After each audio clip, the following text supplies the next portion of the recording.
दिल्ली के सियासी गलियारों से ये बात निकल कर आ रही है कि इंडिया महागठबंधन के अंदर इनेलो को शामिल नहीं किया जाएगा, उसे एंट्री नहीं दी जाएगी। इनेलो इंडिया महागठबंधन में शामिल होने के लिए लगातार गंभीर प्रयास कर रही थी और इसके लिए बड़े बड़े नेता उसके सहयोगी के तौर पर काम कर रहे थे, उनकी पैरवी कर रहे थे। बिहार के मुख्यमंत्री नीतीश कुमार, बिहार के डिप्टी सीएम तेजस्वी यादव, लालू प्रसाद यादव, अखिलेश यादव, फारूक अब्दुल्ला, ममता बनर्जी सभी के सभी इन प्रयासों में थे कि इनेलो को इंडिया महागठबंधन में शामिल कर लिया जाए। और 25 सितंबर की कल कैथल में हुई इनेलो की रैली में कांग्रेस के नेताओं को आमंत्रित भी किया गया था। खुद अभय सिंह चौटाला ने राष्ट्रीय कांग्रेस अध्यक्ष खड़गे से बात करके उन्हें न्योता भी दिया था, लेकिन कांग्रेस ने इस मामले में कोई पॉजिटिव रिस्पॉन्स नहीं दिया और इस गठबंधन में इनेलो को शामिल करने के लिए रजामंद नहीं हुई, जिसके चलते इनेलो का मामला मझधार में फंस गया है, लटक गया है। अभी वैसे बाकी के सहयोगी नेता इनेलो को शामिल करने के लिए कोशिशें जारी रखेंगे, लेकिन ताज़ा हालात बता रहे हैं कि कांग्रेस इनेलो को लेकर पॉजिटिव नहीं है और भूपेंद्र हुड्डा की प्रेशर पॉलिटिक्स के चलते भी इनेलो की इंडिया महागठबंधन के अंदर एंट्री रुक गई है। यानी इनेलो अब इंडिया महागठबंधन में शामिल नहीं हो पाएगी और उसे अपने बलबूते पर चुनाव लड़ने को मजबूर होना पड़ेगा। हरियाणा की सियासत देश की सियासत से अलग है। यहाँ पर कांग्रेस मजबूत हालात में है और 2024 के चुनाव में कांग्रेस को हरियाणा में सत्ता मिलती हुई नजर आ रही है। इसलिए कांग्रेस अपने बलबूते पर अपने ही सरकार बनाने पर फोकस कर रही है। भूपेंद्र हुड्डा ने भी कांग्रेस हाईकमान को यही रिपोर्ट दी है कि इनेलो की मदद की हरियाणा में कोई जरूरत नहीं है। उसके बगैर भी कांग्रेस अपने बलबूते पर न सिर्फ लोकसभा की सीटें ज़्यादा जीतेगी, बल्कि इसके साथ साथ बड़े बहुमत के साथ हरियाणा में सरकार भी बनाएगी। कांग्रेस हाईकमान वैसे भी भूपेंद्र हुड्डा के अल्टीमेटम को लेकर सचेत हैं। हुड्डा साहब ने क्लियर कर दिया है कि वो इनेलो के गठबंधन में शामिल होने के पक्ष में नहीं है और अगर उनको शामिल किया गया तो वो बड़ा फैसला ले सकते हैं। इस गठबंधन को लेकर हुड्डा साहब खड़गे से मुलाकात कर चुके हैं और उनकी मुलाकात के जायजे, उनकी मुलाकात के संकेत भी बता रहे हैं कि मामला पूरी तरह से गंभीर है और हुड्डा साहब इस मामले में कोई भी कंप्रोमाइज़ करने को तैयार नहीं है। दूसरी तरफ इनेलो के लिए इंडिया महागठबंधन में शामिल होना बेहद ज़रूरी है, क्योंकि अभय सिंह चौटाला बखूबी जानते हैं कि उनकी पार्टी का जनाधार अभी इतना मजबूत नहीं है कि वो कांग्रेस या बीजेपी को बराबर की टक्कर दे सके, ट्रायंगल फाइट ले सके और अपने भतीजे दुष्यंत चौटाला की पार्टी को पछाड़ने का काम कर सकें। इसलिए अभय सिंह चौटाला अपने सहयोगी नेताओं के साथ, अपने परिवार के पुराने दोस्ती वाले नेताओं के साथ मिलकर इंडिया महागठबंधन में अपनी एंट्री कराने के लिए गंभीर रूप से जुड़े हुए थे और इस काम के लिए अभय सिंह चौटाला इस मामले में पिछले 1 साल से लगे हुए हैं। अभय सिंह चौटाला ने इंडिया महागठबंधन में शामिल होने के लिए और कांग्रेस को मनाने के लिए, भूपेंद्र हुड्डा की वीटो पावर को खत्म करने के लिए ही 1 साल पहले भूपेंद्र हुड्डा की बीमारी के समय अपने पिता ओम प्रकाश चौटाला को उनका हालचाल जानने के लिए पूछा था।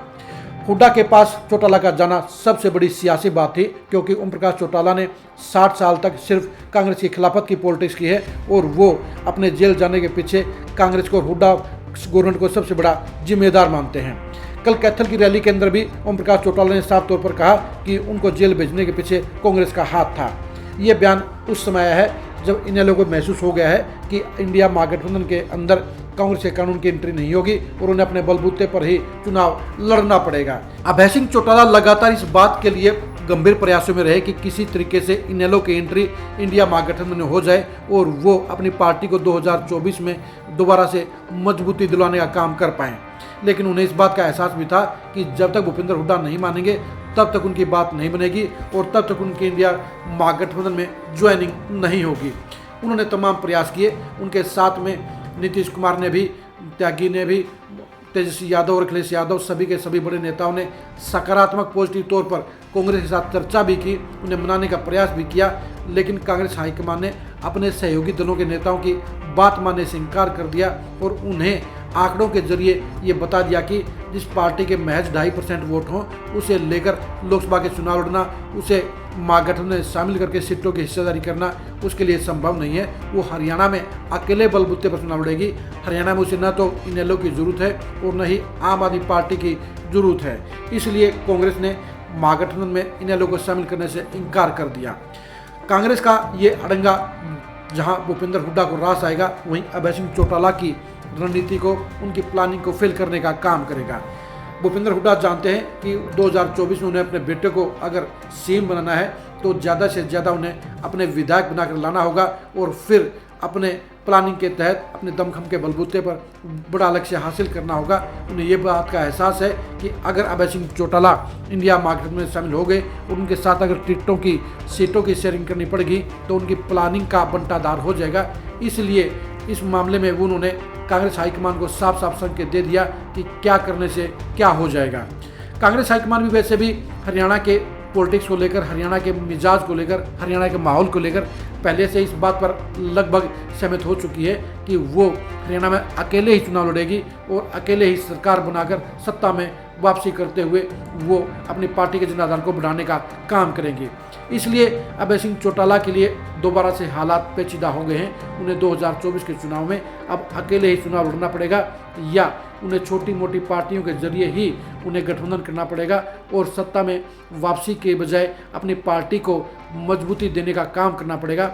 अभय सिंह चौटाला ने इंडिया महागठबंधन में शामिल होने के लिए अपनी तरफ से कोई कोर कसर नहीं रखी। उनके लिए सभी बड़े नेताओं ने सहयोग भी किया, लेकिन कांग्रेस की वीटो पावर के चलते ही अभय सिंह चौटाला की इनेलो इंडिया महागठबंधन में शामिल नहीं हो पाएगी।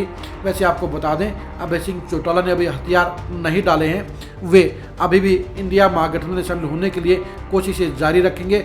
वो अपनी पार्टी को जहां मजबूती देने के लिए 15 अक्टूबर से दोबारा परिवर्तन यात्रा के जरिए मैदान में उतरेंगे, वहीं अपने सहयोगी नेताओं के साथ कांग्रेस को मनाने का प्रयास भी साथ साथ जारी रखेंगे।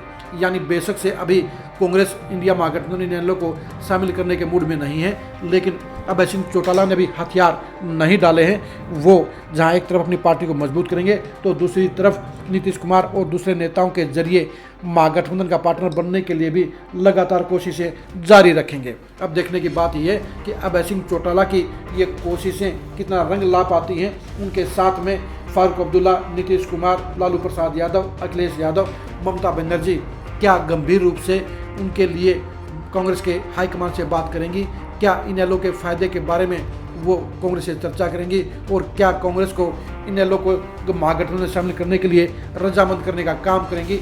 यही सारे सवाल हरियाणा की सियासत में खड़े रहेंगे। यही सारे सवाल इनेलो के भविष्य को तय करने का काम करेंगे, क्योंकि इनेलो अगर इंडिया महागठबंधन का पार्ट बन जाती है तो हरियाणा की सियासत पूरी तरह से बदल जाएगी। हरियाणा की सियासत की तस्वीर पूरी तरह से बदल जाएगी और जेजेपी बीजेपी की सरकार सिर्फ दोनों ही पार्टियां 10 सीटों के अंदर सिमट जाएंगी और इंडिया महागठबंधन लगभग 80 सीटें जीतने की पोजीशन में पहुंच जाएगा। लेकिन फिलहाल कांग्रेस के वीटो पावर के चलते, कांग्रेस के मना करने के चलते इंडिया महागठबंधन के अंदर इनेलो की एंट्री नहीं हुई है और इसके चलते इनेलो में बड़ी मायूसी है। और लेकिन अभय सिंह चौटाला इस मायूसी के बावजूद अब नए सिरे से अपनी पार्टी को अकेले ही चुनाव लड़ने की मुहिम शुरू करने के लिए 15 अक्टूबर से फिर से मैदान में उतरेंगे। इंडिया महागठबंधन को लेकर हरियाणा में चल रही सियासत को जानने के लिए आप लगातार खरी खरी न्यूज़ के साथ बने रहिए। इनेलो की इंडिया महागठबंधन में शामिल होने की नई कोशिशों को जानने के लिए भी आप खरी खरी न्यूज़ के साथ बने रहिएगा। आप हमारे फेसबुक पेज को लाइक कीजिए, आप हमारे यूट्यूब चैनल को सब्सक्राइब कीजिए। नमस्कार।